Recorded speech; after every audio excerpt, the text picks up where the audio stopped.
प्यारे बच्चों, हमारी कहानी का शीर्षक है गधा और धोबी। एक निर्धन धोबी था। उसके पास एक गधा था।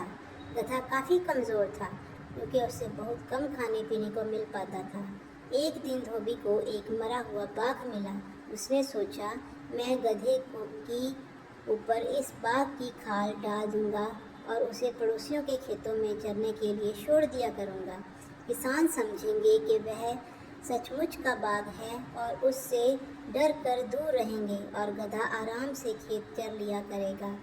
धोबी ने तुरंत अपनी योजना पर अमल कर डाला। उसकी योजना काम कर गई। एक रात गधा खेत में चर रहा था कि उसे किसी गधी की रेंगने की आवाज़ सुनाई दी। उस आवाज़ को सुनकर वह इतने जोश में आ गया कि वह भी ज़ोर ज़ोर से रेंगने लगा। गधे की आवाज़ सुनकर किसानों को उसकी असलियत का पता लग गया और उन्होंने गधे की खूब पिटाई की। इसीलिए कहा गया है कि अपनी सच्चाई नहीं छिपानी चाहिए।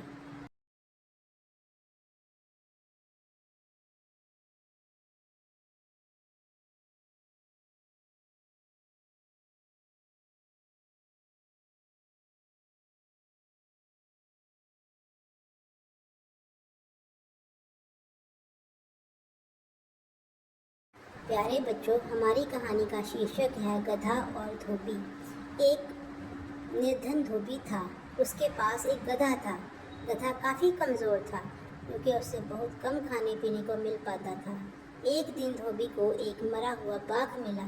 उसने सोचा, मैं गधे की ऊपर इस बाघ की खाल डाल दूंगा और उसे पड़ोसियों के खेतों में चरने के लिए छोड़ दिया करूंगा। किसान समझेंगे कि वह सचमुच का बाघ है और उससे डर कर दूर रहेंगे और गधा आराम से खेत चर लिया करेगा। धोबी ने तुरंत अपनी योजना पर अमल कर डाला। उसकी योजना काम कर गई। एक रात गधा खेत में चर रहा था कि उसे किसी गधी की रेंगने की आवाज़ सुनाई दी।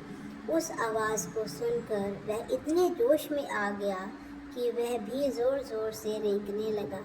गधे की आवाज़ सुनकर किसानों को उसकी असलियत का पता लग गया और उन्होंने गधे की खूब पिटाई की। इसीलिए कहा गया है कि अपनी सच्चाई नहीं छिपानी चाहिए।